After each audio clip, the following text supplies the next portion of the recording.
bato ebele bazela qui peut bayoki mwana mboka Félix Tshisekedi ko indexer Rwanda na ozali koleka na est ya République démocratique du Congo comme pays agresseur était ba M23 bazali solo ba force négative ba mouvement rebelle. Boni to komisi ba discours ba mwana mboka Félix Tshisekedi. Combien de discours to bana alobaki kitoko, alobaki bien, et il a pointé du doigt. Mais moi je vais poser la question à nos camarades du pouvoir.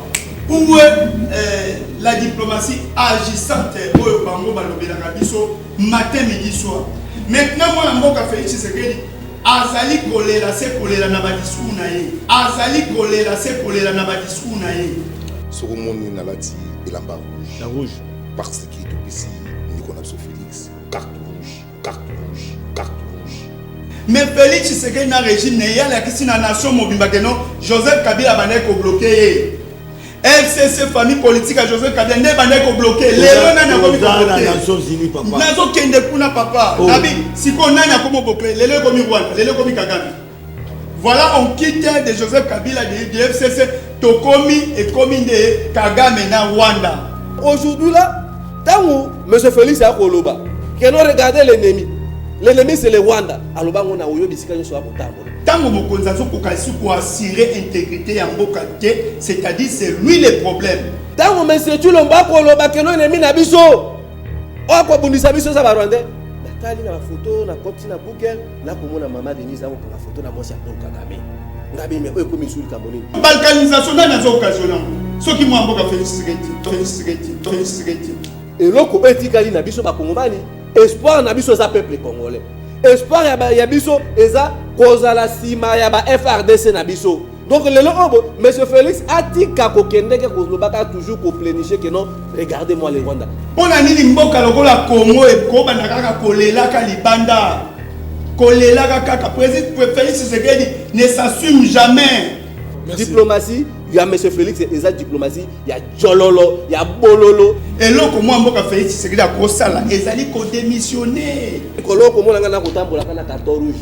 Bible, oh, papa Franck Diongo Alobaki. Carton rouge, na M. Félix.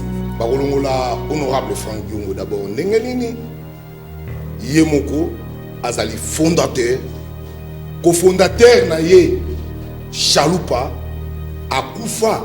Akenda asala coup de parti na ye olelo epenge basala epenge bango bazala ki basala compétence nini ya kolongola honorable Franck Diongo eloko e banane pa nanga oh elo nyo moi le président Franck Diongo asali déclaration alobi akabwani na ndeko na Félix proposition ya liboso bakutana nanga banani bakutana yo parce que toi liboso etandoki na boloba na yo banani bakutana na tanga na botanga na kenda to solola non to lingi déstabiliser honorable Franck Diongo oya na ba combattant nyonso to ko mema yo place boye to yebi lelo papa Etienne Tshisekedi na 2011 au moment où tout le monde m'a be comme Etienne Tshisekedi wa mulumba pour déstabiliser papa Etienne Tshisekedi to yebi bato batinde bango ya Joseph Kabila na si oyebi en 2011 et ce qui la kiwani portrait et ce qui ka mabe to moni awa na 2018 à Kalamingité Olivier Kamitatu basala ki yango Pierre Lumbi basala ki yango to yeba bato ba ko utiliser bango to yebi yango bien en plus c'est pour comprendre ba lembongo tala na sima effigie batiake longana batie longana président Félix batie longana président Félix batie longana président Félix oh bakabona honorable Franck Diongo ba manipulation là no soto ko yeba yango Franck Diongo azana parti na ye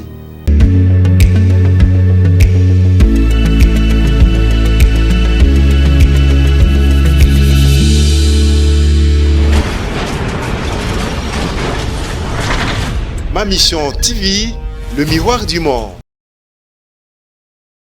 Bote na bandeko na ngai ba congolais ba imboka oyo balingaka émission na bango dale sengo mingi lisusu po ete mokolelo mokolo ya mercredi 21 septembre mwana mboka papa sentinelle o azali ndeko na bino akutani na bino na ndenga bomesano pona ko beta masolo ya mboka ezali sengo mingi susu po ete bandeko bozali ebele libana ya mboka bozali ebele na République démocratique du Congo bozali ebele ya solo bozali kozela rendez-vous na bino na ndenga bomesano po ete lelo tokoluka to eba ete mwana mboka Félix Tshisekedi Tshilombo président de la République oyo azalaki na tribune ya 77e assemblée générale ya Nations Unies kuna mwana mboka Félix Tshisekedi atalisaki na ba ndeko nyonso oyo bazwaki libaku ya ko participer na assemblée générale wana était Rwanda azali solo agresseur pays agresseur ya République démocratique du Congo à travers mouvement terroriste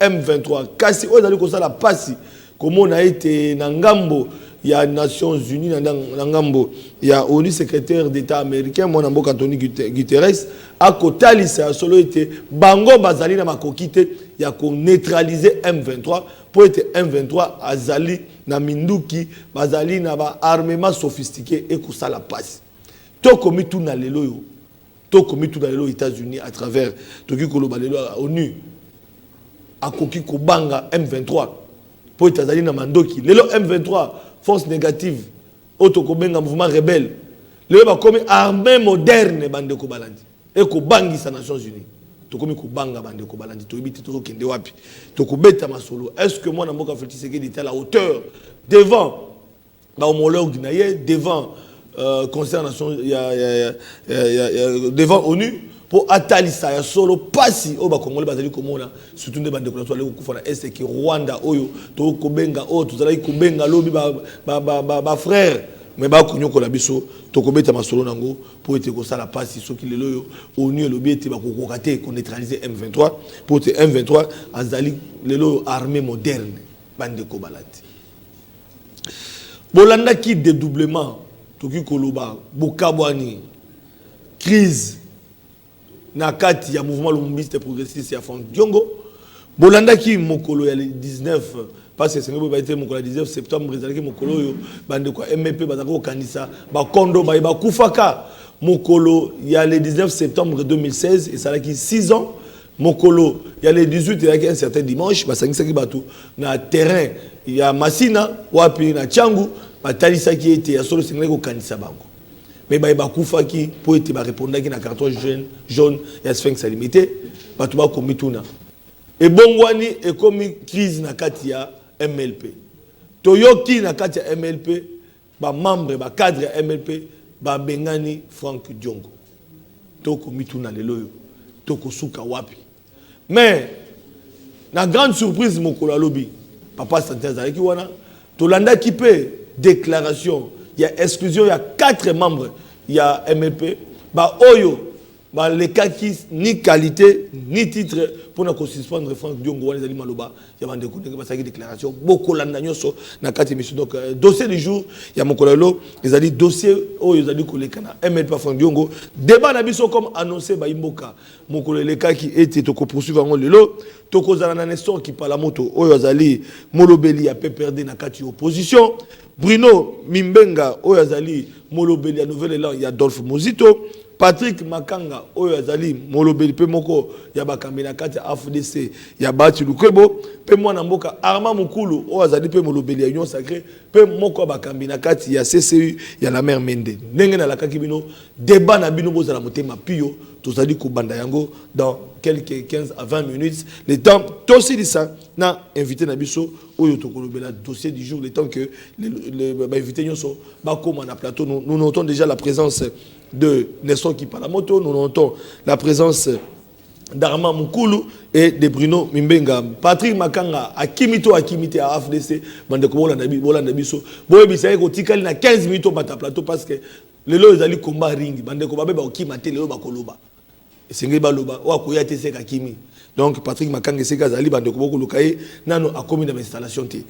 To bandi dossier na biso ndenge na lobaki ya mbotoko tatoleka na sport na biso ya rubrique ya transition il y a dossier du jour tous on a invité on a présenté bino tout à l'heure toyambi na compte ya MLP mwana mboka ndeko besi sausa le vitrier oyo annonçaki na émission elekaki était Franck Diongo akozala candidat na présidentielle à 2023 et qui va co-aligner ba candidat na ba législature nyonso ezala nationale to provinciale ba candidat MLP bazali ko bonga pour ma problème. Besi le vitrier pour la nipo ete bandeko balandi azali moko ba oyo ba bundi na kati ya MLP. Basali prison na honorable Frank Diongo na MLP pe ba ibi moi histoire moke ya MLP. Yango na lobaki ete na zongisi yesu lelo poto yo kana likambo ni toko kabo soto na kati ya MLP.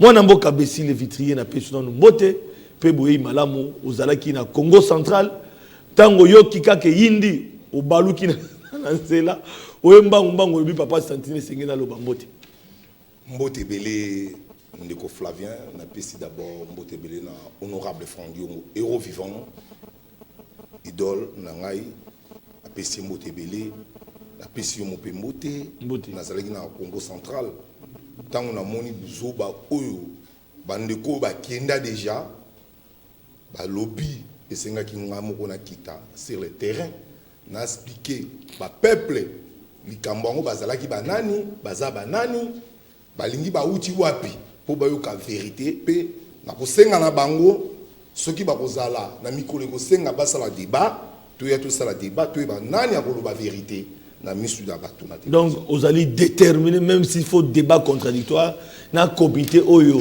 et longoli Frank Diongo na MLP au débattre na bango na plateau. Ndeko Flavien na les cas plusieurs fois pas na yo na senga bato belé ba débat non mo royauté na zala rassure ba kolongola honorable Frank Diongo d'abord ndenge nini yemoko azali fondateur cofondateur na ye Chalupa akufa akenda asala kutu parti na ye olelo epenge basala be penge bango bazala ki bakufa bazala compétence nini ya kolongola honorable Frank Diongo bazali batu o to ko bisa ba peuple boui omoni ani mbombo c'est là avant ton compte voilà bandeko balandi makamango bandi wapi bon tozala ki zela tozala ki le 18 na stade municipal ya Masina wapi mwana mboka Frank Diongo elongo na bana tiangu ba pesa ki carton rouge na mwana mboka Félix Tshisekedi TV za raloté bolanda commentaire oyo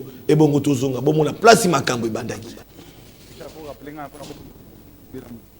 En marge de la commémoration de martyrs du 19 septembre 2016, suite à la disparition de paisibles citoyens lâchement abattus à cause de l'intolérance politique du régime passé, le parti mouvement Lumumbi progressiste MLP, sous la présidence de Frank Diongo, a organisé le week-end dernier une journée commémorative au stade municipal de Massina, dans le but de rendre les hommages dignes et mérités de ces illustres disparus, et à cela plus de 6 ans. À cette occasion, le président de MLP a attribué un carton rouge au chef de l'État congolais, un geste qui justifie son mécontentement face à sa manière de gérer le pays. Totali ndenge mboka izo kambama. Nakoloba na bino makambo misato. Ndenge régime izo kamba mboka, makambo etali guerre à l'est, makambo etali $21,000 à ba député.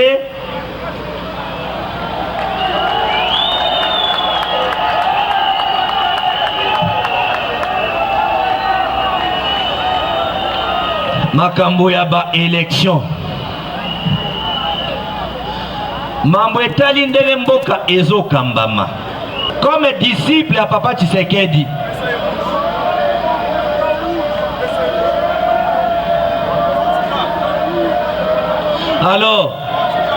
Alors, topé sa carton ni rouge et to jaune.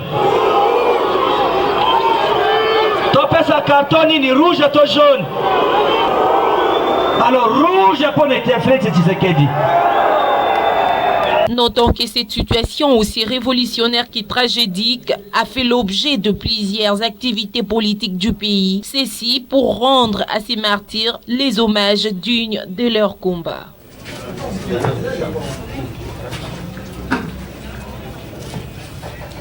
Chers cadres du mouvement Lumumbi progressiste, chers membres du mouvement Lumumbi progressiste, chers journalistes, il ne s'agit pas d'une conférence de presse, encore moins d'un point de presse. Il s'agit ici de rendre publique la décision du président national du mouvement lomombiste progressiste. Décision consécutive à la réunion extraordinaire de la commission de discipline du mouvement lomombiste progressiste portant sur les manquements graves de certains anciens membres du mouvement lomombiste progressiste. Comme on le sait en RDC, le quota, les mensonges empruntent l'escalier, empruntent l'ascenseur, alors que la vérité emprunte l'escalier. J'ai cité votre chanteur Olomi D. Arrêté numéro 007 bar MLP, président national, CAB 09 du 2022 portant exclusion définitive des 4 membres du mouvement lomombiste progressiste MLP en sigle. Le président national, statuant en disciplinaire, vu les statuts du parti, en ses dispositions des articles 12, 13, 14, 38 et 45, vu le règlement intérieur du parti spécialement en ses articles 11, 12 et 6, 13, 14, 45, 54, 52, alinéa 2, 56 et 59.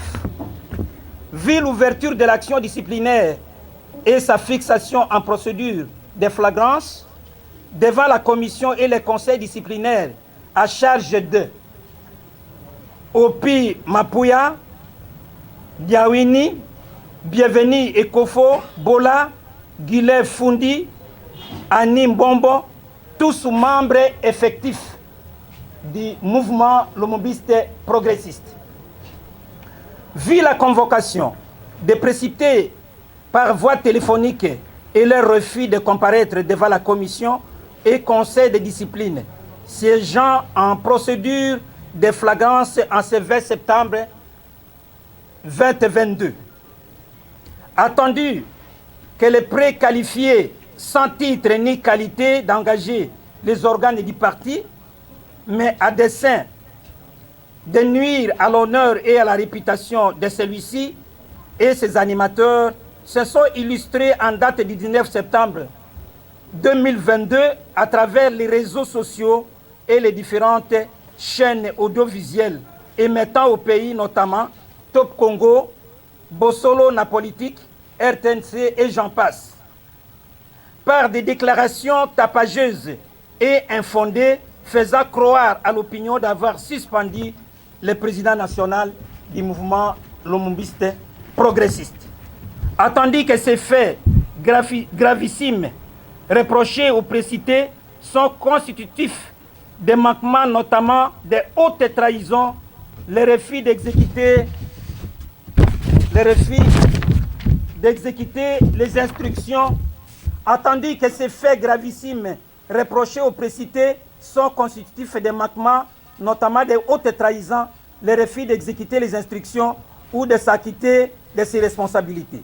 Le non-respect de la hiérarchie, l'indiscipline caractérisée, la violation intentionnelle des statuts et règlements du parti, en leur disposition 6 mentionnés, le vagabondage politique, la dénonciation et imputation dommageable, la propagande en faveur d'un autre mouvement ou formation politique au détriment du mouvement lomombiste progressiste, la violation de l'acte d'engagement individuel de ne jamais trahir, ni par ambition, ni par cupidité, ni par lâcheté, absentéisme notoire, plus de 4 absences ou réunions non justifiées. Considérant la Molandi, événement il y a les 18, parce que seulement que les 18, mais événement les 19. Les 19 tombaient certains lundi. Alors, le mouvement lomombiste va préférer qui ça la manif wana mokolo dimanche. Molandi discours à carton rouge, tango memi batu na kati ya parti pour ba désavouer balongola mokambi ya parti Franck Diongo Chamba. Mais bolandi siko comité disciplinaire ya parti ya MLP o le bete ba benga ki bango na voie téléphonique ba boy ko répondre et ba sanction na bango zali exclusion définitive ya parti MLP pour na batu nyonso bazali ko landa ba bete ba ko engager ni MLP ni ko salela ba effigie ya MLP parce que bazali chasser na faute grave au bango ba commettre parce que bazala ki sans autorisation, sans titre ni qualité pour suspendre Franck Diongo Chamba. Voilà décision tombée dans le bureau, il y a MLP, on a besoin de un siège à MLP. Mais bande ko na ba sala ba déclaration di banda MLP. Mais awa presse ya ki na siège à MLP. Kuna ne toki déclaration, siko to bité siko MLP mususu wana ba adresse mususu. To pesa MLP bis, to ka MLP à Franck Diongo na chaloupa pour toki na chaloupa. To comité. Alors moi na mboka na Mlombango, toki retenir qu'est-ce qui s'est passé? Théâtre aux anines. Ndeko na Flavien Soromoni nalati elamba rouge. La rouge. Parce que tout petit ndeko na Félix carte rouge. Au moni idéologie il y a parti na biso. Ezali idéologie moko il y a combat moko ezala il y a ba zobati. Bandima qui était que honorable Franck Diongo akoki ko sala action wana munene démonstration islamaki na changu na sirio momonaki plein o islamaki na changu. Ngana benga opi olandanga. Opi za nani na MLP? Azaka membre MLP. Membre à MLP. Pour na MLP to so. Opi okuta opi. Te ba opi ba okuta biso. Ah d'accord. Donc ba opi a étudiant. Donc opi a soumi en 2015. A passé presque betite na Lubumbashi hein. Guilin Fundi a uta Kindu. A uta Kindu a okuta biso na MLP. Animbo ma uta Kasai. On se comprendre. Et le co et banane n'est pas nanga. Oh. Et l'oignon. Au moins le président Franck Diongo a sali déclaration à l'obia Kabwani nande konae Félix. Proposition et liboso bakuta nanga. Ba ebisinga tala. Banani bakuta na yo parce que toi liboso etandoike. Na boloba na yo. Banani bakuta na yo. Na tanga na kutanga. Na kenda to solola non to ni o déstabiliser honorable Franck Diongo o yana ba combattant nyonso to ko mema yo place boye. Na beti la paix honorable Franck Diongo na ki na kutay na ye. Na ebisi yo ba coopérer na yo go funda so ba to coopérer. Non. Na boli ngonyo ko magana opposition. Franck Diongo Mobutu opposition. Moussa opposition, Kabila opposition. Si c'est l'opposition, donc il faut faire l'opposition. Sur la politique, il faut la vérité, aux à la fidèle, aux à la sincère, aux à la sérieux. Là, on a émis honorable Franck Diongo à ce qui. Après quelques temps, Ani Mbombo, Azalaki na sanction depuis 2014. Que Ani a cru que son alisusu, a cru que quand ça le coloté na parti, il faut sanctionner balongolango. Alors, Ani la raillé, avec okuta na président, alobi non, on est na zalia wa, na problème à maladie. Azalaki na problème ya mbasu na lokolo.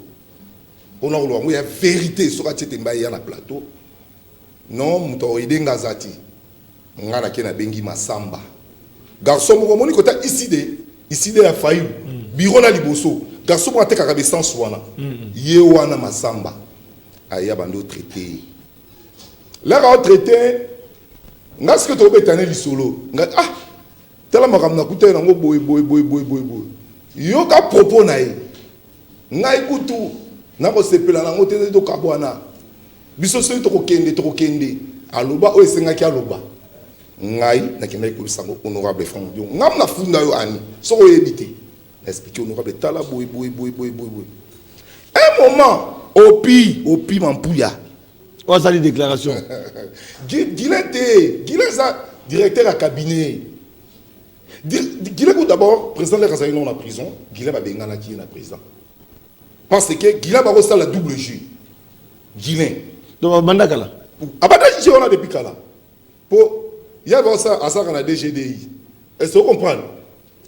Mais comme il y a un moment où Nico Maengele, il y a pas ça qui fonctionnaire à l'État. Mais Nico Mayengele, balongole musala meya tikalaki. Est-ce que vous comprenez? Ici, vous comprenez qu'il y a pas d'informations là, ok, on peut perdre. Je me suis écouté dans prison, dans prison, à Silika qui pour. Mais bref, c'est là qui m'a chassé qui. Là, il a reçu la proposition de l'ICT, il y a déjà bien avant. Na benga opi. Na bi opi. Position zandengeni. Oh non, on a la Congo central. Ah, on a Congo central, oui, on a Congo central. Bon, génération Franck Diongo, et c'est la idéologie à honorable Franck Diongo. Alors, petit wana, oba kolo barana, opi, tokuta ina solo linae, atali singa, vérité, tala nga pour comprendre, opi sabe nani. Ba bateau déjà, kanya ki kotaki, na bateau va contrat qui honorable Franck Diongo na mission. Le bateau est la bongo pour la panza par. Oui. Opi, otomona. Opi, telemela ki bango. Na lobi otokomona opi. Oui, opi wana. Ah, d'accord. Donc, non, non, et ça, son IP mawa. Bango bakolongola honorable Franck Diongo na qualité nini. Opi a membre parti, ni cofondateur.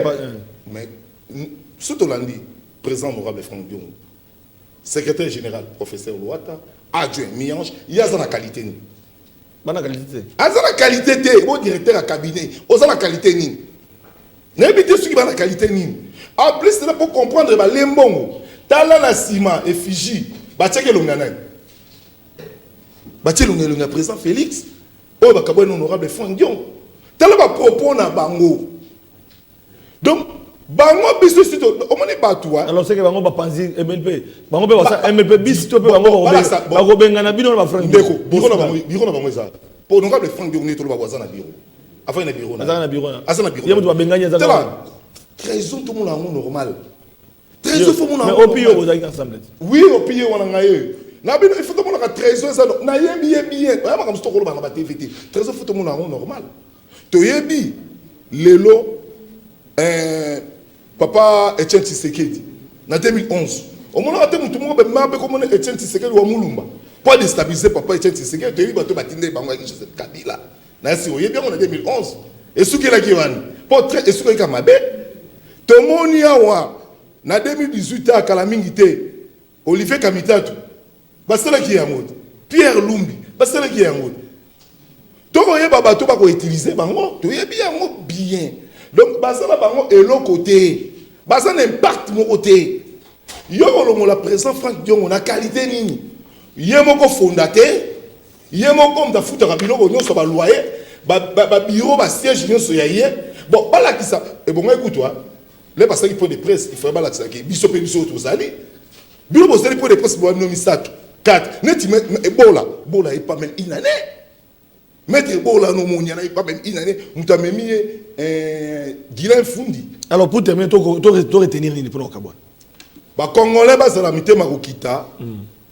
Ba manipulation là no soto ko yeba yango. Franck Diongo azana parti na yé.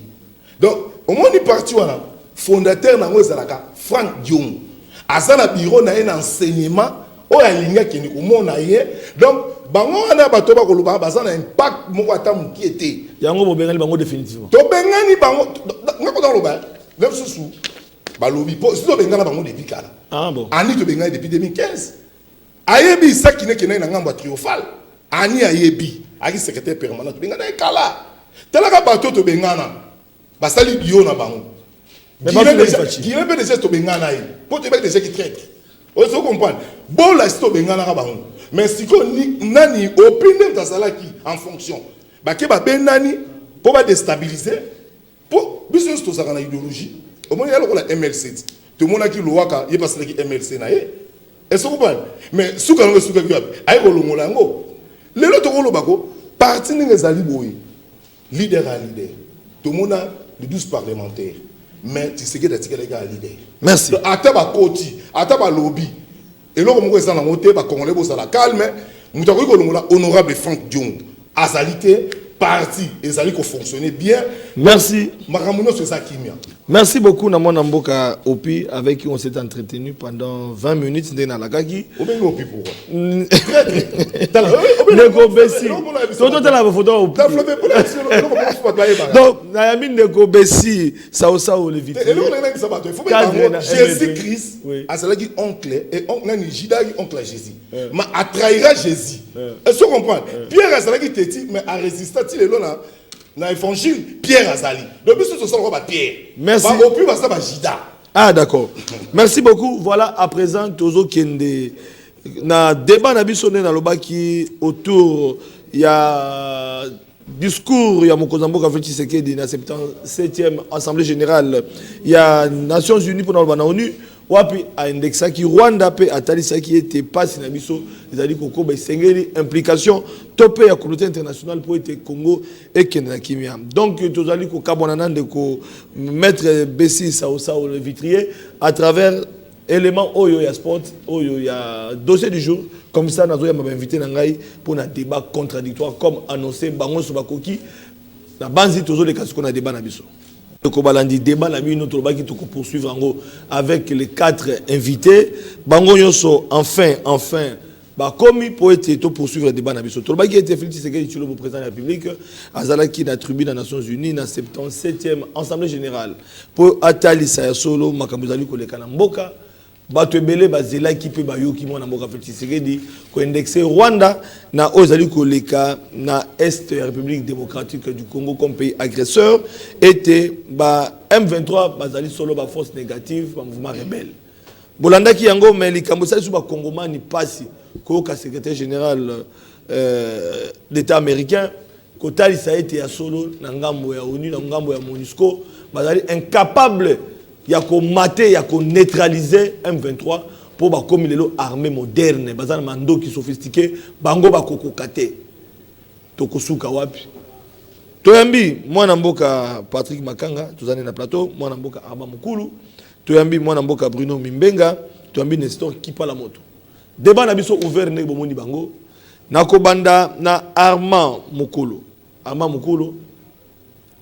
ambote lisusu te poso bande okota na pesi mbote mokonza mboka na kei na Félix Tshisekedi ba iti lukwebo to kei na sama lukonde to komo pe de batan to kota po ba kongomani ba ko zata ya sumingi te yebisa biso lelo est-ce que chef d'état Félix Tshisekedi était au rendez-vous et ba kongomani ba se retrouver na discours pe Congo et qu'on espérer que lobby qui me kokota na est. Oui, merci de koko na malobo pesi ngai mais Flavien oyebi eza coutume biscuit sacré non nakoki jamais ko banda émission na sans pour autant appeler sa chef de l'état mbote en tout cas wana pena excusez moi je dois saluer le président de la République son excellence Félix Tshisekedi na pesi premier ministre Sama Lukonde Mbote na pesi président du Sénat Modeste Bati Mbote na pesi honorable Lambert Mendo Malanga initiateur ya CCI Mbote pi je suis en train de parler Flavien. C'est pas un problème, je ne suis pas obligé de saluer tout le monde. Alors, Ndeko Flavien, nous tenons d'abord à saluer, en tout cas, pertinence. Il y a Maéo Mokonzambo Kalobi, dans l'Assemblée Générale, il y a Nations Unies. À ce qui était équipe d'avance Sekenda qui est salée d'abord Moussala et Makassi. C'est par là nous félicitons même l'équipe d'avance qui a effectué un grand travail. Il y a Kosala été Maïnion sur Mokondier Ayaki et en tout cas au rendez-vous Mokondier Ayala parmi Batouya Yambo au Balobi na Mokolo ya Yambo au Bassis et Bandi. Ce n'était pas quand même facile. Il fallait en tout cas une diplomatie agissante, il fallait des stratégies sur le plan international pour que et Salama protocolairement parlant ndenge makambo l'équipe au moniete mongongo ya Mokonzi ya Mboka en tout cas et bel l'ami et yokani na se rappeler sous na Kondo Mobutu na 1973 tango a salaki discours ya makasio ningisaki mukili o ningisaki monde ezaki toujours kaka na tribune wana oyo mokonza mboka uti ko sala discours na ye na basizo ya 77e assemblée générale ya Nations Unies parce que discours ya mokonza mboka Flavien, s'il vous plaît. Oui, Kota Beta Biloko.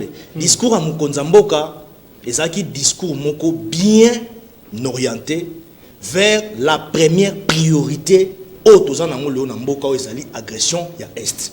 Sans qu'on compte makambo ya ba partenariat mixte bilatéral gagnant-gagnant na mayo etali makambo ba minerai mboka na biso, sans qu'on compte la valorisation topé place ya moisi topé ya femme sur le plan international et sur le plan continental, sans qu'on compte mayo ya lobi pona maramdeti embargo oyo ti lelo ekanga mibiso na mayo etali ba chaba arme to sombara isu minduki te na ba licence moko certifiée par rapport à ba norme internationale na États-Unis d'Amérique à l'obéli pe marambo ya embargo wana parce que tango mokonza mboka atangi 5 fois combo ya Rwanda. Flavien, c'est très significatif. Batu mingi bazo mona ngo lokola eloko moka ke bandeko lek. Non. Quand le président de la République cite à 5 reprises le nom du Rwanda, et puis azolo bango ya obata mata zolo bango clair net ke bino moko awa boyebike Rwanda nde aza na sima ya nyonso ezoleka na M23. Chef d'état bombi maloba na été alobi yango clair. Et puis mokonza mboka a rappelé bango bien alobi comment est-ce que rapport ya expert ya Conseil de sécurité des Nations Unies oya bino moko Nations Unies botindaki baya kosala ba enquête baya kosala ba investigation ba pesi rapport mosusu mais rapport wana il faut bo luka bo rendre yango pe public rapport bango ba pesi za rapport mosusu oyo Antonio Guterres secrétaire général ya ONU ake koloba pe na ba etando ya ba chaîne internationale alobi me makambo mosusu c'est contradictoire et le chef d'état était trop précis na makambo so alobi voilà alobi rapport wana ya ba expert ya Nations Unies to sengi yango ezala publier officiellement publiquement ba Kongomani mukili mobimba na ba zone nyonso sur le plan continental, sur le plan sous-région, sur le plan international, batanga yango bayeba komanyola contradiction ezali entre maloba ya Antonio Guterres oya keikuna koloba ono M23 c'est vrai baina ba milition moko sophistiqué ya ba technologie moderne ou même bango moko Nations Unies baina ngote et il okuta na analyse empirique biso nyonso toyebi ete sur le plan de la sémantique militaire toyebi ke Nations Unies, donc, on est dans les plus grands contingents au monde. Mais comment Guterres, Antonio Okenegoloba Maramisusu, ils sont en contradiction? N'a maillot et force militaire, autre force y a munitions de guerre, autre force y a technologie, oh on y a zalina.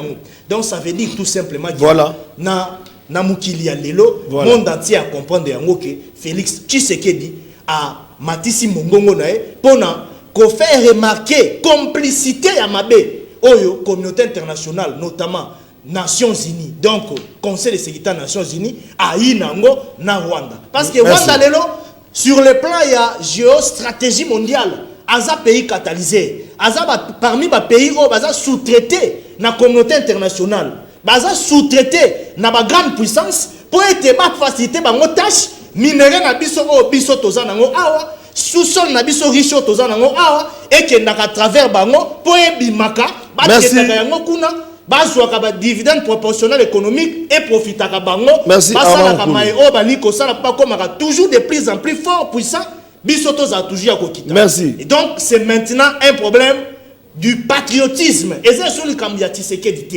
Et ça le Kambu mena ya mabele biso tu ba kongomani toyeba ete merci à ma organisation comme kozonga.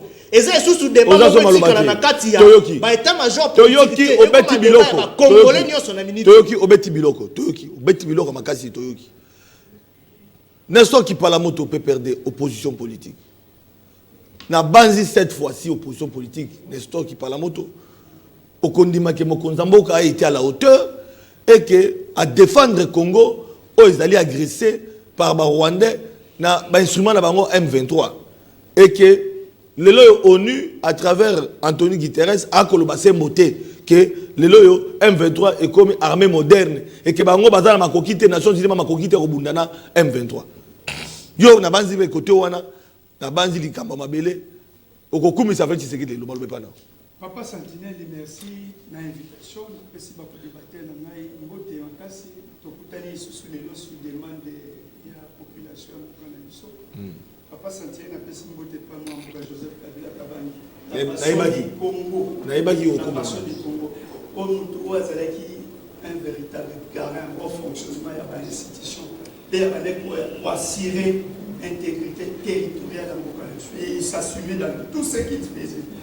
Et si Kazali, moi, je vais Congolais, les deux vont faire raison. Et puis, ils vont regretter de part. Moi, je suis mon Kazali, par rapport à la situation, moi, j'ai pour le Canadien, il va serrer. La population Kazali, nous avons Benginga et Babi, l'instant qui parle de l'obé la dossier de mission.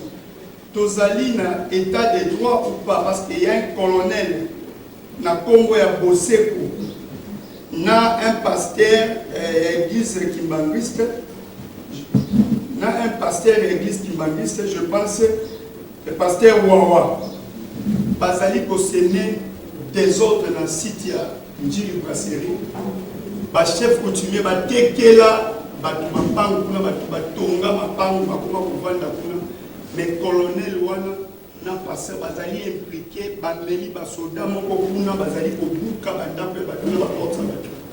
Donc c'est-à-dire bakoti na butu babuki esika batu batongaki na interpellé général Kasson Sylvain.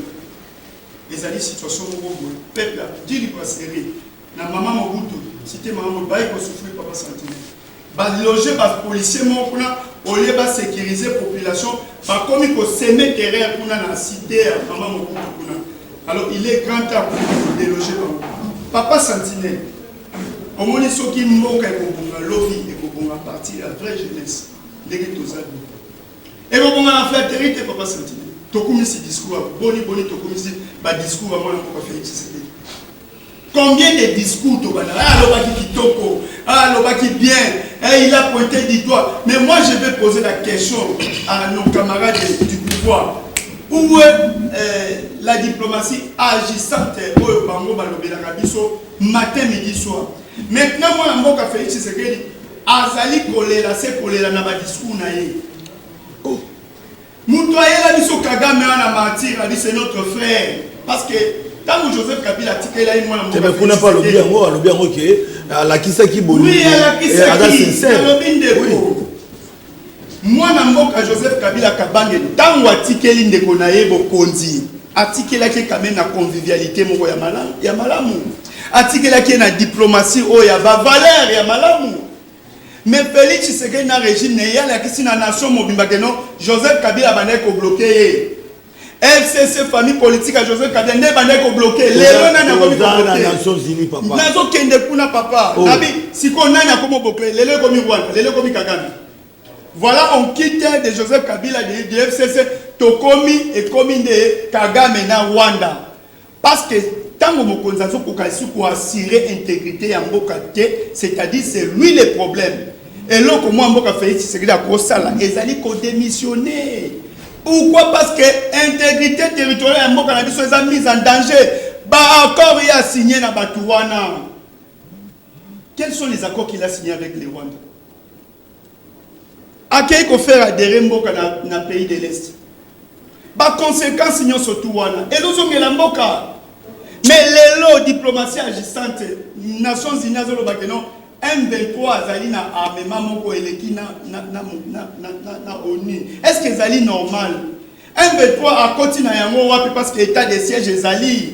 Si les lots état de siège, bande de sont à Est, Bazali Kokemba. Mais Mindou qui wana M23, Zuli à Mowapi. On a dit mboka lokola Congo et Koba nakaka kolela ka libanda kolela kaka président Félix Tshisekedi ne s'assume jamais kaka kote ozokelela wana ba ebi ka oya ye akolela. Ce sont des discours, ça va passer et la population souffre. Je vous dis que non alobi mais lelo bunagana ezaka na maboko ya ba Rwandais alobi bazolinga kolia lisusu monnaie na biso te francs congolais alobi ba pays ya Afrique de l'Est baza na maboko na mboka na biso autorisé par Félix Tshisekedi. Papa Sentinelle batakaka les problèmes le problème, au moment où Félix Tshisekedi devait reconnaître ses erreurs, en signant les écoles, les accords, en autorisant même accès, parce que ce qu'on a même, l'armée a payé, le pays de l'Est, Moutuna Moutazo occupé côté naïe, et puis se supporter par mon. Mais la gestion de balkanisation dans les occasions, ce qui m'a beaucoup Félix Tshisekedi. Parce qu'aujourd'hui, on a opéré, ndenge balingi, tant que on a un discours, il y a des agendas cachés, il y a des accords signés. Oh, le peuple a yebi en côté. De façon, de manière au peuple a vivre na est kuna. Est-ce que ozo yé ba frustration, donc décrire état de siège, et comment des prolongations pour exemple mindu qui wana 1-23 parce que tant que Joseph Kabila tikela moi mboka Félix Tshisekedi 1-23 n'existait plus. Et lui-même a reconnu, même dans le discours à Brazzaville, que non, le M23 était vaincu depuis 2013. Dans la semaine, dans ravi.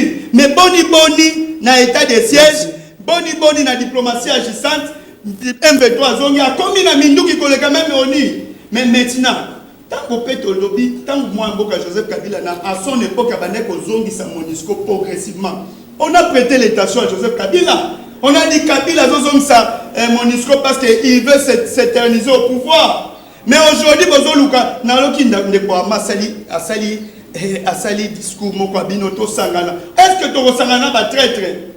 Bato Bozote Kamboka Bisoto Sangana Bino ou bien Bino ne photo Bengana Bino pour que tous soient conduits ou assurer insécurité territoriale. Nabiso papa, Bayakana Bateke Bazo Boumana.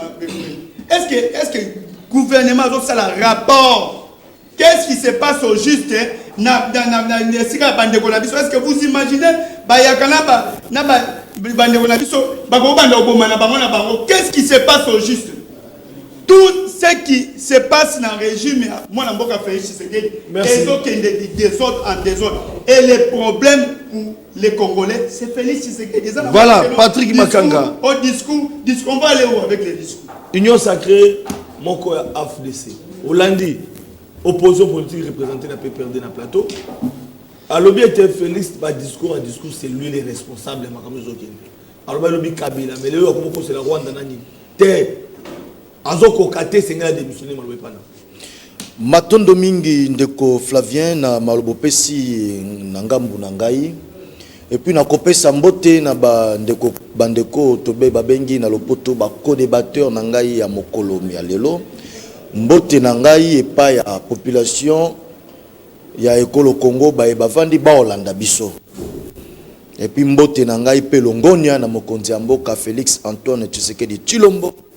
Na mosala oyo azali kosala pona ekolo Congo. Ndeko Flavien nayoki na limemia pe bokebi nasali bokasi pona ko comprendre bolembu ya maloba ya ndeko Nestor Kipalamoto. Nayoki ndeko kasi nayoki ata mokete proposition kobima na maloba ya bolembu na yonde ko Kipalamoto. Donc mayematali situation ekolo Congo ndeko Félix Antoine Tshisekedi Tshilombo na partie est n'a rien à voir. Pour nini na lopoto batalaka ba cause exogène na ba cause endogène. Situation il y a est il y a République démocratique du Congo pour na yo qui na conclusion brutale. Il y a bosengi démission en ndeko Félix Antoine Tshisekedi Tshilombo faut mituna question. Ba cause nango ezali exogène to endogène. Mais réponse ezali simple. Réponse eza pété ko ba ete ezali ba cause ba bengi na lopoto ba cause exogène. Oh que ba acteur na yango bazali banda ekolo Congo bazali na kati ekolo Congo te. O bazali banda ekolo Congo bazali na kati ekolo Congo te.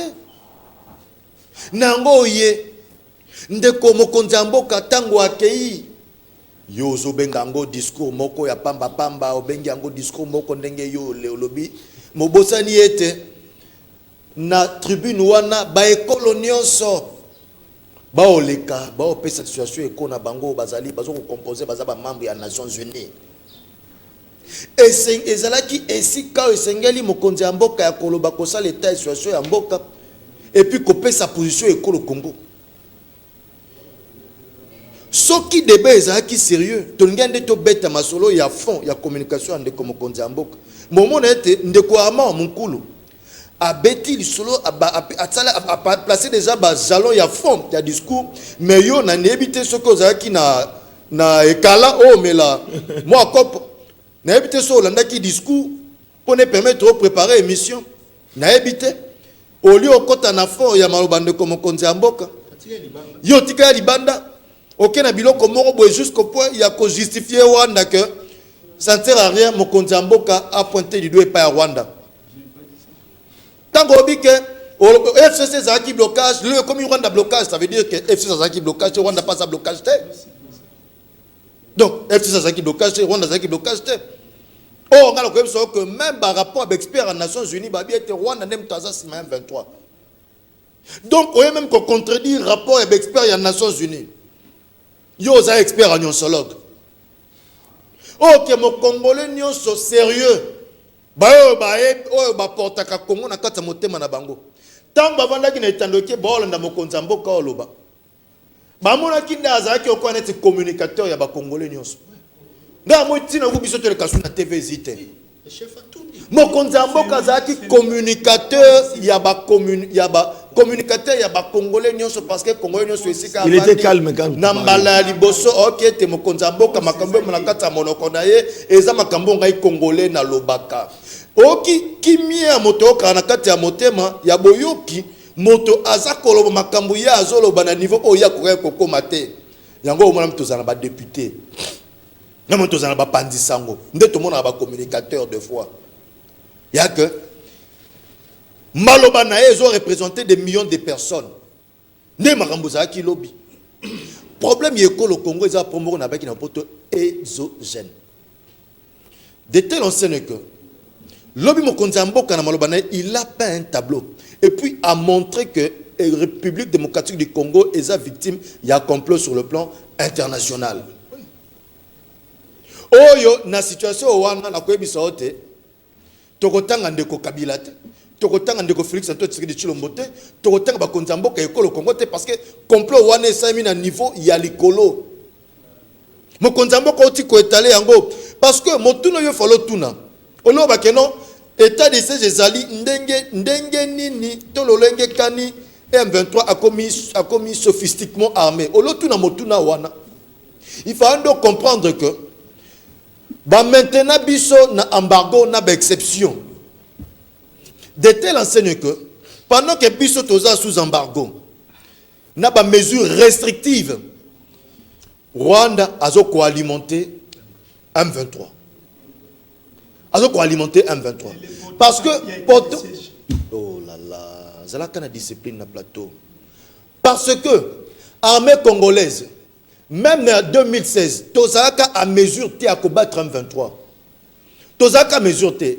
Et c'est un qui a coup de fil et pesama so betsoko tuye bibia tuna ba Dan Getler ils ont été pour beaucoup dans lobby juif pour mettre en déroute le M23 pour défaire M23 donc ils ont qui mando quitté parce que en termes d'armée biso toza sophistiquement armé comme tenir embargo pour mesure restrictive de telle enseigne que bateau ba ko sunga biso ezali MONUSCO a déclaré incompétence na ye.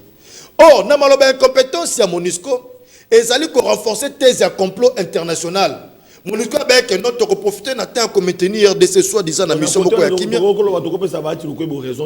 Mais nangonga a solo na population bien que MONUSCO faisait kende. Nangonga lelo pe ba société civile pe misusu ba rejoindre mongonga ba nangonga oyo senga MONUSCO senga kende. Nangonga même ba politologue mingi. Faire de sabunda. Ba politologue mingi même dans plateau de télé ba comprendre que Ndeko Modeste Batulukwebo c'est un visionnaire. Azali moto yo azaka musika na peuple te fallait total Ndeko Modeste Batulukwebo toloba na ebo limbi Ndeko Modeste Batulukwebo parce que mission à Nations Unies tango ya kineko le Congo ezaki a maintenir biso na état de faiblesse na ba rapport na bango pour na ba embargo contre le République du Congo pendant que ba militaire ba rebelle bazoko se armé sophistiquement des ba rebelle on appelle Rwanda baza ba sous-traitance ya Rwanda. Bazo kose armée sophistiquement par biais ya Rwanda. Pour un moment, on va déclarer incompétence Tabango pour la matérialisation et la balkanisation école au Congo. Nango mokonzi mboka du haut ya tribune ya Nations Unies. Oezaki suivi na ba pays nyonso école ya itonga otobengi na ya monde. Balandaki yango ko ba mokonzi mboka a dénoncé Congo wana de telle enseigne que les loyo ndeko Flavie est important. Les loyo likambo ezande likambo ya mabele. C'est ça. Likambo ezali likambo ya ndeko Kabila te. Les Camerounais de Tshisekedi étaient pour nous à l'opposition, n'a comme ça haine envers un individu Tshisekedi Félix Antoine. Tout ça pour la Bengana Rabino de FCC. Pour la Bengana Rabino de la coalition. Bruno Mimbenga. Ndeko Flavien Ngabata na ngai. Ezo la capote pendant que non na lui-même ya pe bokel koso. Ba propos même ya bolembu comme na monoko ande connaissance. Bruno Mimbenga lelo yo Mokonzamboka na bazi tango bolandi discours à Mokonzamboka cette fois-ci na opposition na résistance à nouvelle élan bokolo ba ete Mokonzamboka solo à défendre Congo bande ko na biso na est liboso ya tribune des Nations Unies on le pas. Oui merci Nego Flavien mais là avant ko bande mission na pesi bande ko ba mbote et puis lobby excellence Adolphe Mozuta dans la conférence de presse parce que bon na otaki na kwa mutu pour na conflit entre Teke na Bayaka et puis ko na conférence lobby na 14h. Je crois peut-être que beaucoup ça là pour na koyoka mais tout mokoza ko ba puis akolo sili sana wana azozo nzela lisusu akozo na province ya Kwango oyo bisika zo kene toujours pour na koluka kimia parce que dimanche akoza la ordination sacerdotale ya ba sango na oyo ça sur invitation ba évêque ya côté ya Kwango. Alors avant ko kota na makambo oyo bondeko Flavien na éviter ceux qui na kisasa tout ça li signal problème parce que na masina pourrait comme il camp. Non seulement la machine, mais qui tient ça presque mobimba. Discours oyo boyenga na landi yango nini 0 heure avant nika pona c'est la courant. Parce que DG a Sinel to moni ba nomination salemi bisika biso. Parce que DG a Sinel wana problème la isa nini. Tout ça ko la sembela oyo boye comme la autorité pour pas trouver solution plus vite que possible parce que bandeko basa côté à Bibwa côté à Bumbarate discours à monsieur Félix c'est parce que l'outil qui a malonga ezalité. Alors, au moni biso nakati ya lingoma nouvelle élan pour le bakero opposition résistance là ça n'engage que moi je tiens d'abord premièrement il y a pour féliciter courage à monsieur Tshilombo pour dénoncer Rwanda mais et le mite que le roi a félicité et le roi linga kasaka nanga résistance to ko bundisa na système mais mabe contrairement na PPRD non le mal c'est le PPRD. Aujourd'hui moi je ne peux pas dire que non PPRD makamba koloba parce que ceux qui PPRD na mokonzi na bango bazoka pouvoir ba pesa na biso la muka lelo oyo botulunga dans la situation oyo boité au moins ndeko Flavien il faut kozala honnête na makambo to koleka na itando yeke. Moi je félicite le courage de monsieur Félix pour à lobby mais à lobby maloba wana esuka lokola molinga te na likaya kaka boyebe mungu na kati ya pondu to mona na ba acte parce que lelo oyo boye ba engagement à Luanda eza non appliqué secrétaire d'état a utayi kozala awa bo monsieur Blinken aya lobby na kisa ndenge mosusu akena Rwanda ndenge mosusu et puis ako soutenir Rwanda lobby to landaki monsieur Antonio Guterres koloba ete MONUSCO azana bibundeli ya makasi te pona ko bundisa ba M23 mais ndeko Flavien soki boko eba biso bilenge wana ko tala parti na ngai nouvelle là te to yamba make pa ba autorité ya ambassade ya Russie na ba mouvement citoyen sa Lumumba parce que dans oka ndeko Patrick Makako bano bati non makambu oyo ya côté le na MONUSCO oyo ibandaki biso na ba mouvement citoyen sa Lumumba bililingi ezali ti lelo oyo ba betaki biso récemment awa boliso MONUSCO toto banaki makambu oyo. Donc aujourd'hui là tango monsieur Félix a koloba que non regarder l'ennemi c'est le Rwanda aloba ngona oyo bisika yo so akotambola donc lelo oyo bokutala oni oyo boy aza moko ya branche aux États-Unis koloba que non bazana bolembo ya kobunisa ba 1-23 donc eloko etikali na biso ba kongomani espoir na biso za peuple congolais espoir ya biso eza kozala sima ya ba FRDC na biso donc lelo obo monsieur Félix atika ko kendeke ko lobaka toujours ko planifier que non regardez-moi le Rwanda na angle auto ko eza angle ya virage ko zonga wa to eza ko tape kuna na ngambo na ba Rwanda to ta localité moko bango bana kundanga na biso to akunda ndeko Flavien ko zonga ya monsieur Tshilombo awa beza pour organiser armée et puis na masse populaire oyo boy peuple telemaki déjà au monde qui na frontière to kota na Rwanda mbala moko so ko beba e beba so pe ko bonga e bonga alors il y a un privilégié qui diplomatie non alors bien même na diplomatie wana ezali diplomatie na suka ti lelo ba rapport ya bango moko ya expert na ya conseil de sécurité ba mona ke ya solo tozali agressé diplomatie grâce à diplomatie échoué na tali sibino awaboy ba engagement à Rwanda monsieur secrétaire d'état ya Amérique ya ki awaboy donc espoir na biso na minute ils a ba FRDC na peuple. Ah. Et puis, comment ça a été? Qu'on recourir. Nambela mwana mboka Adolphe Mozitu. Lelo oyo boy. Bato baso bakoloba Mozitu avait raison parce que bande kona biso ba kanisa yeke no solution c'est pas ya ba bayi Monisco solution ça ndenge monsieur Félix ya kotambolaka kolelaka talanga boy parce que tout le monde qui même abo. Si réellement bazaki na besoin ko soutenir état que RDC sa membre na kati ya ONU. RDC sa membre na kati ya Lingomba ya SADC. Tout le monde a un musée, je suis agressé. Tout le monde a Namibie, tout le monde a Angola, tout le monde a Moka, Nzinga, et il y a qui peut intervenir. Mais ce qu'on commande, Bandeko, Obo, Sadek, Bakotia, Makolo, Tamboula, Malem, Lokola, Mbembe. Cela veut dire que non, considération dans le régime ôté, sérieuxalité. Tant on a eu qui le joue, à cause démissionner, le peuple, il faut bien aller dans les armes. Parce que Kolobakero Félix a démissionné, ou on les a d'autres à Baba. Parce que, comme qui wana, soit disant dans les élections, il faut bien aller dans le baki mikolo comme on a na kotambola kana carton rouge bible oyo papa frère Djongo lobaki carton rouge na monsieur Félix pour que non akende ba kongomani bazo ba dirigeant oyo boy bakoya pona ko récupérer bunagana ko récupérer minembwe parce que mission ya monsieur président ya UNC akenda ki amoni bunagana lokola Moïse monaka terre promise mais à quantité mais il y a pardon de parce que autant que vital ma proposition est vitale il y a dialogue intercommunautaire batalande bako sala pour te kimezala na oyo basengi Monisco et sengela kende ya ngaki ba solo là Monisco pas solo batalande bako za solution entre Kamere na Bahati na plus proche de la population bon entre président Kamere et président Bahati Lukwebo. Moi je pense que les activistes et les mouvements citoyens pour la Kosenga, Bokeya, mais dans le besoin de Kosenga, départ à Monisco. Bato misu ba kolbate Monisco azala. Caméra lobby il faut pas solo là. La bonne côté na kombo bato. Donc bato ko comprendre que non, ba jeune wana ba activiste ba na raison ko benga na Monisco parce que mosolo ebele ko bima pour na Monisco mais ba ko ça de l'autre côté. Et puis et l'autre quand monsieur mission de Flavien. Dans on monsieur tu lomba ko loba que non ennemi na biso. O ko bundisa biso za ba Rwandais.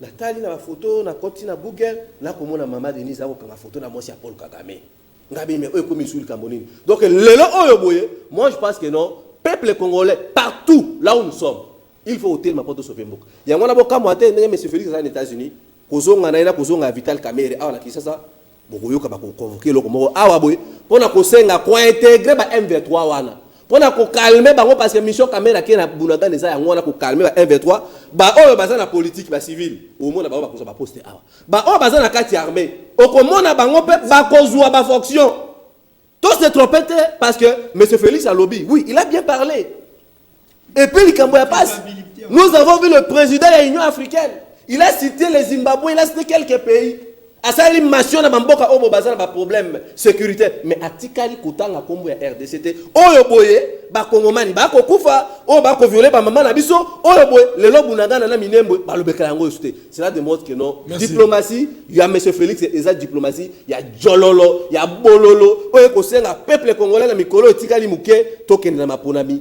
oyo boye ba kongomani ba kopona mukonzi po aya kokamba mboka. Merci beaucoup la réalisation to ko mona mboka fetise kuna to mona pe Rwanda pe ba kotala tane bona ba kota ba ko dongo to biti to akoseka parce que ba alors dernier tour de table 2 minutes chacun moi na mboka Armand Mukulu oyoki biloko betami na mesa menga na kubasa question pour na okabwana Vital Kamerhe ningi dialogue ya kimia ezala baatu luko babite dialogue Monisco sengela kinde sikoyo mwana mboka feti sekela kuzonga ba sebiso ba révélation to komona M23 wana ya obona Kamerhe kuzonga on est allé complot na kati union sacrée et puis bato ba kota na institution peuple congolais kotala papa santité pas ko kengela ba pas na merci 2 minutes chrono ngoyo na olingo tika na loba parce que je suis en train de remarquer ce qui biso ba ya union sacrée na les constant ozo kata ka biso maloba bon respecter temps voilà 2 minutes tala chrono na bandina na makambo ya ndeko kipala moto ndeko kipala moto atuni ono ba corps nini Tshisekedi asigna na Rwanda non mon frère il faut qu'on ait dans le fonctionnement du pays, les accords commerciaux et la kakaka. On a un problème. Et les cas de ratification de l'Assemblée nationale, ainsi de suite. Ça, ce n'est pas un problème. Congo a signé des accords commerciaux dans Rwanda. Rwanda a signé des accords commerciaux dans Congo. Congo a signé des accords commerciaux dans les pays voisins. Topé na ba mikili ya poto, mikili mususu wa grande puissance. Ndenge to sala ba accords commerciaux, ba accords bilatéraux, gagnant-gagnant. Wana ils a problème. Mais qui parle moto a bosani kokoma il y a M23 na kati ya mboka na biso. Mouvement il y a le 23 mars 2009. M23 est outil na guerre à Kivu. Après il s'est transformé dans CNDP, bazwa ba agrément, bazwa ba mikanda nyonso et senga qui était ba comme un parti politique. On t'appelle ça bango ezati sécurité. C'était à l'époque du sénateur Abi Joseph Kabila. Or on nous disait que c'était au nom de la paix. On a cru à cela parce que biso l'époque où on a paix, tokanise que ça au nom de la paix. Or, avec le temps, on a des au nom de la PT. C'était des stratagèmes pour qu'on un peu, qu'on l'oba bandekouana, qu'on paie misabango, ou soit qu'on flatte bango. Or, c'était une erreur monumentale. Je l'ai toujours dit. Scientifiquement par là, sémantiquement par là, c'était une erreur monumentale. Il ne fallait pas. Il fallait qu'il y ait peut-être dans la stratégie, mosusu, pour te contrer bango définitivement. Qui par la moto, nangonga e wana. Bakotara awa bazuba agrément à parti politique ba concourir même dans l'élection baza na kati ba institution ba comment ba ministre ba comment ba député misusu bakota na ba armée wa loyaliste na biso bazwa bango na ba armée wana oya bango kuna ba armée irrégulière bakota bango na kati armée loyaliste baza ce sont des officiers par-ci par-là na ba service à renseignement etc. c'est pas Tshisekedi na mais marabango. Ça c'est de un, il faut qu'on ait toujours la lecture, l'histoire, deuxièmement, Ndeko Brino a lobby, diplomatie Tshisekedi échoué. Non, Ndeko Brino.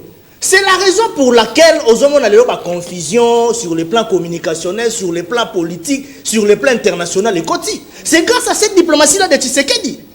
Tant que Tshisekedi a accueilli le président Kebo Oyo à lobby, tant que accueilli na sommet à Luanda à lobby. Tango azongi boye ana Sadek à lobby. Papa, nyonso zomona wana ba déplacement. C'est justement ba déplacement na ndezo abouti lo na confusion communicationnelle sur le plan international. Tango zomona Blinken aya secrétaire d'État et pas la biso a Rumeli mingité. Moins de 72 heures, ça veut dire a trouvé des problèmes penzate. A ke Rwanda a Rumeli. Sur le plan communicationnel, ça dit déjà quelque chose. Merci. Awa lobby lo mususu na Rwanda qui a changé. Ça veut dire et ont compte sa confusion dans le monde diplomatie à Tshisekedi wana ozomona. Tant que le président de la République a lobby, aligné inconditionnalité à sécurité, il y a des compatriotes congolais. Surtout dans Makambo et Tali Est. Tant que Azolo Bango du haut à tribune, il y a Nations Unies, papa. Azolo Bango Awate, Azolo Bango Kuna. Il dit ça devant les grandes puissances. Azolo Bango devant Bato Basimbi Mukili. Azolo Bango Awana Kongote. Tango à lobby qui 30 secondes.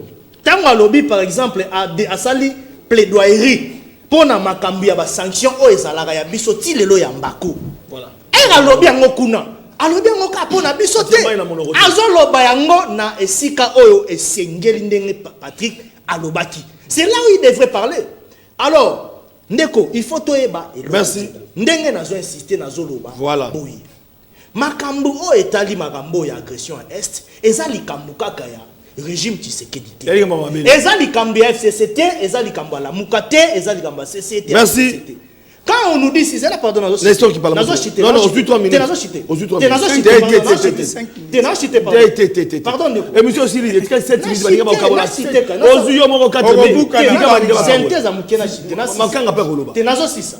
Tangu bandeko bazoloba ono Vital Kamerhe akei kuna pona ko baliser chemin pour être baé bana ndenge na ko récompenser en 23 non papa vous savez hein, le président Tshisekedi n'est plus dans cette méthode là il y a ko flatter ko caresser en 23 les chefs d'État partout à Zolo Kazolo Bango bien. Merci. Cette fois-ci, il n'y aura plus de négociations, ni militaires, ni politiques avec les Nous sommes dans une dimension où nous avons moyen d'amener la biso. Pour être dehors M23, s'il vous plaît, éradiquer la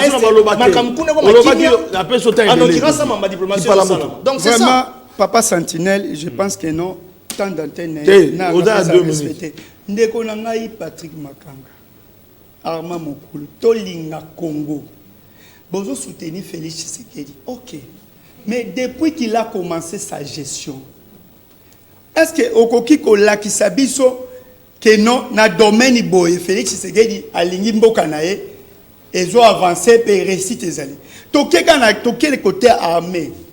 Félix Tshisekedi c'est le président Oyo na libanda ya mboka azo critiquer armée nae. Il ne fait pas confiance à son armée. Hein? Mais il nous a promis une réplique impitoyable. Parce que bino bolingi ba mo a Félix Tshisekedi bolingi na lobaka so ba abeti maboko. Réplique impitoyable a reprometaki na M23. Ti le politique na ngo eza wapi? Parce que des discours na Nations Unies Kabila a fait de trop. Kabila il était parmi ba prison ba indexa Paul Kagame et puis na Rwanda. Mais sur le long non, il faut comprendre les fonds en discours. Papa, comprendre les fonds en discours. Na ba disposition. Exact. Tout le budget à Pamba Oba autour de Bimisa Samalukonda Kena. On a affecté combien? 3%. Est-ce que Moutoua Lingi armé na eza na pingane eza na ngenga solo basa na motivation. On va affecter 3%. Na armée, na défense 3%. Pati Makanga. Ozotala na biso. Ama mukolo tala na biso et vous prenez 35% dans la institution. Vous prenez 25%, vous affectez dans ça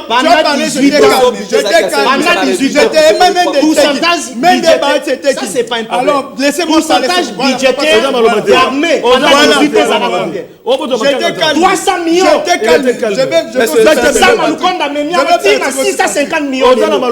sont des avancées. Ce sont des millions à 1 milliard. Ce sont des avancées. 3% là, les gens représentent combien? 1 milliard. Dans 3 ans, ton ami budget amène à 1 milliard. Si on fait 10 ans, l'excellence c'est Lambert. Voilà, vraiment, je pense que non, population Azomona, parce que quand tu as parlé, j'étais calme. Laissez-moi parler, c'est mon temps d'antenne. Non, non, il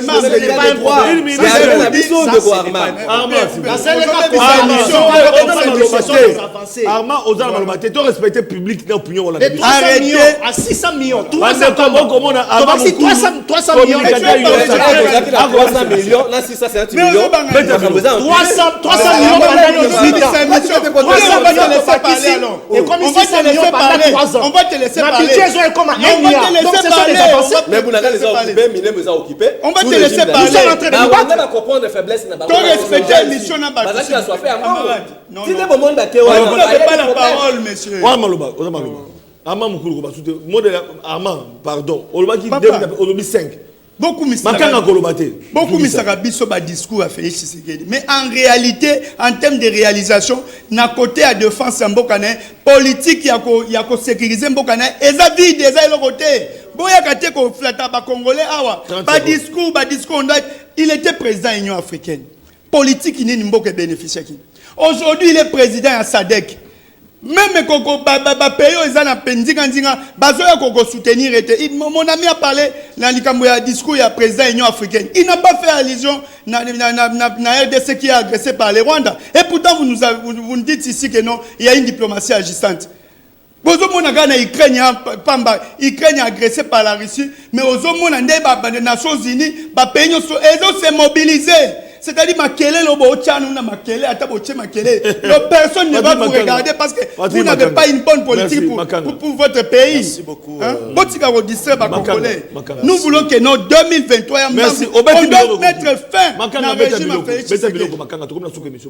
Merci beaucoup Ndeko Flavien. Nakoya mbango na intervention ya baninga au balobi. Ndeko nanga ya nouvel élan. Bruno. Kobo sanate que déclaration dans la tribune telle qu'il y a Nations Unies en a 3 grandes parties. Au sein de l'état de l'UAPI, pour identifier les problèmes et puis pour établir la responsabilité. Je comprends tant au PCI félicitations à Ndeko Félix Antoine Tshisekedi. Quelques temps après, tu as perdu la sincérité. Donc tu as commencé la sincérité au père de sincérité à la fin des comptes. Félicitations au PCI, courage au Ndeko Félix Antoine Tshisekedi à Zalaki Nango Yakoloba clairement. Et établir des responsabilités et puis dénoncer les acteurs de la mafia au niveau du Congo. Parce que les problèmes, il y a au Congo, il ne faut pas amener ça à la tête de Mokonza. C'est un complot sur le plan international. Même président de l'Union africaine, dans une Afrique où ils sont dépendants économiquement dans l'extérieur, il faut aussi comprendre que c'est tout à fait normal que ces gens là-bas, agents, il y a communauté internationale, il y a système wana, au bazar même partie prenante dans complot contre le République du Congo. Et qu'on surprendre, bien notre raison pour laquelle, voilà la raison où yo et Sengeli na yo, au soutenir militaire FARDC sans pourtant soutenir commandant en chef, les contradictions moko notoire. Donc on a même yo moko aux la stabilité. Si on veut soutenir FARDC, par ricochet, il faut soutenir le commandant suprême de FARDC. Et en plus de cela, Ndeko qui parle la moto. Vous terminez par là. Koluka place Ndeko Félix, Tshisekedi à réussir, c'est toute une mission na kotanga histoire on a biki na papier. Parce que tozaki na bino na FCC. OK, musikate. Non, oui, c'est OK kaka. La culture du débat. Non, mais l'autre a perturbé aussi mon temps. Il a fait la même chose. Merci. Moi j'aime le débat de qualité. Oui. C'est ce que nous faisons. Hein? Na ipso na kotengelo ba réduction mo konzamboka o eza mieux que tant que tozena bino FCC. Arrête de dire de ça. 1.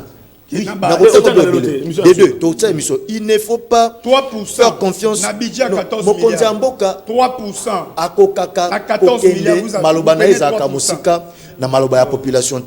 De telles enseignes que Mokonzamboka, quand il dit que notre armée est infiltrée, c'est pas dire que non, il ne fait pas confiance dans l'armée d'une manière générale. Ndeko Kabila, aucun jour, aucun discours, 18 ans. Bruno Mimbenga, 18 ans durant. On termine avec vous, c'est l'État. On a des tribunaux des Nations Unies. Réalisation même il a pointé les Rwanda plusieurs impossible. Il a fait Bruno, tu ne me prouveras pas. Je dois atterrir. C'est moi qui ai la parole. Je dois atterrir sur le découvert. Je n'ai pas atterri, l'autre me dérange. Ça, c'est la deuxième fois. La deuxième fois que vous me retirez la parole pendant que je n'ai pas encore atterri. Il y a chaque fois, il y a Nestor qui me retire la parole pendant que je parle. Il intervient à tort et à travers pendant que je parle. Et pendant que vous me retirez la parole. Non, non, ça détruit la qualité du débat. En tout cas, ça détruit la qualité du débat. Ça détruit la qualité du débat. Donc, la population, pardon de que vous continuez, la population doit comprendre que je n'ai pas exploité mon temps de parler, mais néanmoins, voilà, l'État. Merci beaucoup. Vu que Flavien est dans la commande d'émission, merci Patrick.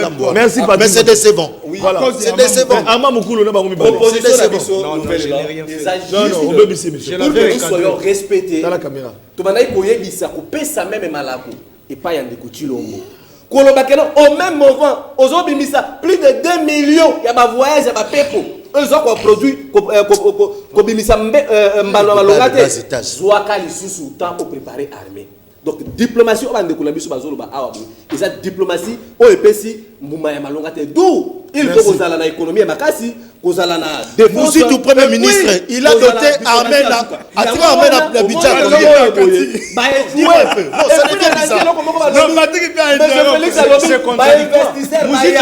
Merci Anderson qui parle.